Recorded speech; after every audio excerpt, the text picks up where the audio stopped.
Hello guys, welcome back to my channel. My name is Meg. I do fashion lifestyle videos every single week, so if you like that type of content, check out my previous videos and go and follow my Instagram. So as you can tell by the title, I'm going to be giving you guys some tips on how to prepare, what to expect and how to get the most out of your internships. Obviously with Miss Rona showing up, there's a lot of virtual opportunities going on at the moment, and I know it can be very unfamiliar to a lot of people and they don't really know what to expect or how different it is from working in an office or wherever. So I've actually done 4 internships this year, which is absolutely crazy. So I feel like I can give you my insights and some more general tips that can be applied to any internship. If you do want to pursue marketing and communications though, I have got a video that I put up last week. If you want to go and check that out, it gives a really in-depth kind of insight into my weekly life and shows the tasks that I work on. Why not subscribe if you enjoy the video and click the bell to be notified every single time I post? It helps me out so much. Give me a like, drop me a comment, let me know if this was helpful, and let's get straight into it. So I would say that there's only so much you can do to prepare for an internship, especially a virtual internship, because a lot of things you do actually learn as you get started, and they may have a few weeks or a few days set out to actually give you any kind of introduction that you need to be able to do your role effectively. But there are still things you can be doing to kind of familiarise yourself a little bit more before you start. So what I did was I kind of read around the organisation, and because I was going into marketing and comms and knew I'd be working in the social media department, I actually went onto their socials and noted down some initial things that I noticed and kind of ideas that I could immediately present to them, because I think going into an internship looking enthusiastic, being full of ideas is obviously great for a first impression. So I recommend doing that, and also coming up with any questions you may have, because it shows that you're curious and willing to learn. I also think it's really useful to do more general research into the role that you're going to be going into, especially if you haven't done it before. So for me, I had done some marketing before, but it kind of varies depending on what internship. So all the ones I've done have related to either marketing or communications, but they've all been quite different in what I've had to do. So looking through videos on YouTube or looking through blogs or something of people who are in these roles, whether that's a permanent role or an internship, is kind of good to get an insight on what the day-to-day tasks are. So when you are presented with something similar, you're not like, what on earth is this? You actually have a bit of familiarity around it. As I mentioned though, a lot of internships won't kind of throw you in the deep end. They want you to kind of get to grips and learn more about the organisation, their values, their missions, projects they're working on, and ways you can get involved. So don't feel like it's all on you to find out everything. Please do remember though that you are an intern. Don't put too much pressure on yourself.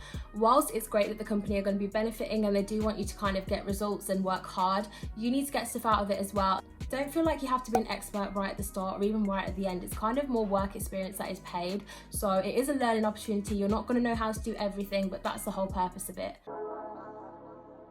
So now we're going on to what to actually expect from a virtual internship and the whole experience. You may be provided with a work phone and a laptop like I was. It's quite funny because I literally just bought a new MacBook and a new phone, and then I got a laptop and a phone from work in the post, and I'm not going to complain because it's still nice having that separation. But obviously if you're going to work for an organisation, you need to make sure you have all the right equipment, whatever. So make sure you reach out to them if you do need anything. Some organisations can offer more than other organisations, but they should always be able to provide you with the bare minimum to do your daily work. So don't be afraid to reach out if your laptop's really slow or your webcam's awful, and say, I really need to borrow a work laptop. Is this okay? Can you send it out to me? Because chances are they'll be able to. One thing that is pretty obvious and expected is a lot of video calls, whether that's Google Meet, Microsoft Teams, Zoom. There's so many different applications. I use Google Meet, which I absolutely love. But depending on your specific internship, there'll be different frequencies of how often you have these video calls. For me, I have them pretty much daily. I'll have like 1 to 3 meetings a day. My first meeting is normally between 9 and 10, which I don't mind because I feel like it gets me up and ready. And when I don't have a meeting in the morning, I kind of feel a bit sluggish and less motivated to start working. So I think it's good to have a schedule, and that's how I start my day. And it's good to have check-ins at the start of each day so you can kind of establish what you want to work on. But don't be afraid to kind of say whether you need more video calls or less. Some people like to have more interaction, more support, and some people want to be left to it and are very independent workers. So depending on that, don't be afraid to kind of say what works best for you, because everyone is completely different. With previous internships, some of them were literally just 1 video call for the whole week. So it's very different having so many now, but I actually really like it, even though I was daunted by it at first. I feel like I've got so much support around me, and I feel like I've kind of made friendships with these people and I know them a lot better, which is nice. Expect to be invited to a weekly Teams meeting. So depending on what area you're working in, for me it's a communications team, because they tend to do weekly updates in Teams where everyone will feed in what they've been working on for the week, any general updates. So note down some bullets of things that you've been working on, just so you don't forget, and when it gets to your turn to feedback, you aren't all kind of tongue-tied like, what have I been doing? Because I know for me, I have to like prepare things in advance to say, way, otherwise I can't improvise and my brain just turns to jelly. So that's a good tip. At the start of your internship, be prepared to be asked what type of skills you want to develop, things that you've worked on previously, what you've enjoyed, what you've not enjoyed. So make sure that you do get across anything that you want to particularly work on. You need to define what you want to get out of an internship and kind of identify areas where you can allow that to happen.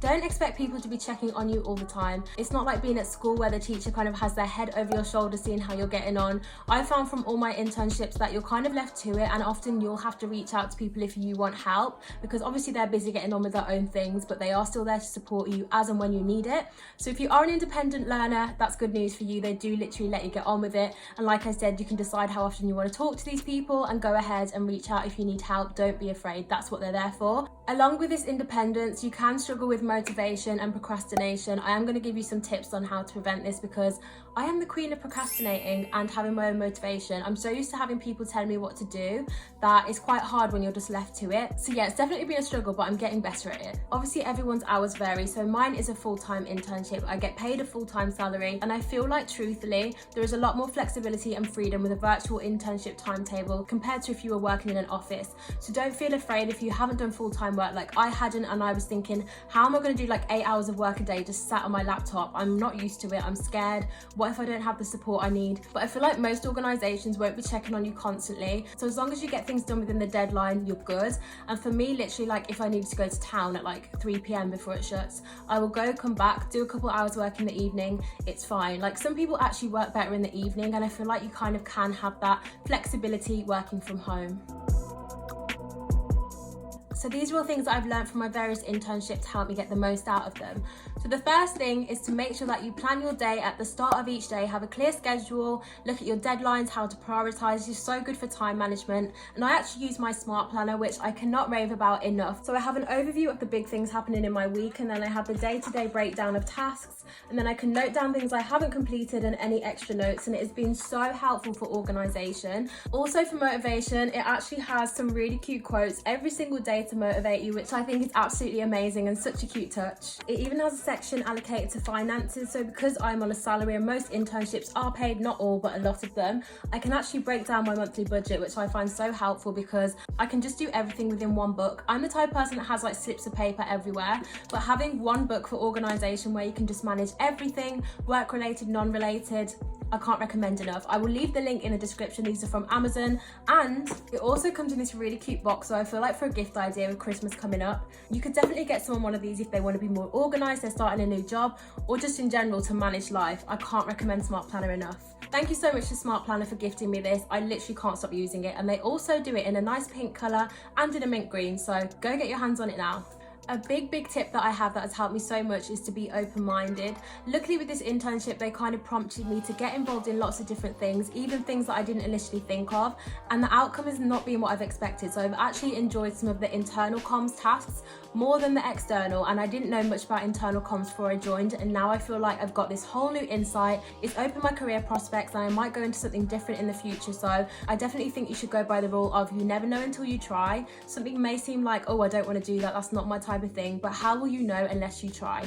Obviously some things you'll do and you'll end up hating, but I feel like that's equally as valuable, because then you know not to do that again, but at least you can say that you did try it. One of the things that I feel like really made me stand out as an intern was offering my skills to a project that I hadn't even been asked to work on. So because I do YouTube videos and I let them know that in my application to show that I'm creative, I thought that I could work on a project where I give people more camera confidence. So at my current organisation, there is a platform where you can submit user-generated content. So that means employees at home have to film themselves and submit videos, but the engagement rate is not very high. So I said, I feel like this is partly because people don't have confidence and they feel so awkward talking to a camera, because when you're not doing it every day, it just feels a little bit alien. You can look uncomfortable, you're looking in the wrong place, all that type of stuff. So I said, I feel like I can increase engagement by creating a camera confidence video that you can publish on the staff intranet, and people can just start to feel a little bit more confident and reassured that the more you do it, the more comfortable you get. And it got such a good response, and I feel like they were really impressed that I offered this idea. So definitely do that where you can. Try and build relationships with the people you're working with. I feel like this is a lot easier when you have more video calls, because it allows you to have some video calls that are a bit more chill and just kind of talking about each other and learning about each other's interests, not just work related. Because I feel like I've genuinely developed amazing relationships with the people I work with, and in turn it makes me feel more confident to go to them if I'm saying, I don't like this task, can you give me more of this task instead please, or I'm loving this, can I have more, or you've just sent me something, I have no idea where to start. I just feel so confident, and I know that they are there to support me, but just feeling like I have that connection with them and that familiarity has helped me feel so much more comfortable if I need to reach out. Try and get a change of scenery at least twice a day, because sitting in front of your laptop all day is not healthy for your eyes, your mental health, nothing. It's going to drive you crazy eventually, unless you're a robot, which I'm not. So for my lunch, I always come into my bedroom, lie on my bed, completely move away from my laptop, but I bring my work phone in just to make sure I don't miss any emails, because everyone has lunch at different times. Also, if you like going outdoors and that helps your mental health, go for walks, even not just at lunchtime. I feel like you can just go for a 15-minute walk whenever. Final thing is, if you do want to continue with the internship, you're really enjoying it, or you want to go into a similar role as someone that you're working with, be inquisitive, ask them about how they got into the role, how much experience it took, tell them to give you some guidance on what kind of tasks you should be getting involved in, if you want to strengthen your CV and skills related to that. Use them as a broader guidance for your whole kind of career goals, not just for this little internship, because hearing from people that have got to where you want to be can be so insightful, because a lot of people don't go on the general route. So it can be good to show you alternative ways of achieving what you want to achieve. That's all of my tips and insights. I hope they've been really helpful for you and have given you some more confidence. If you are due to start soon, do not be scared, be excited. Internships are amazing opportunities to learn, meet new people and strengthen your employability. If you did enjoy the video, do not forget to subscribe, and I will hopefully see you in the next one. Bye guys.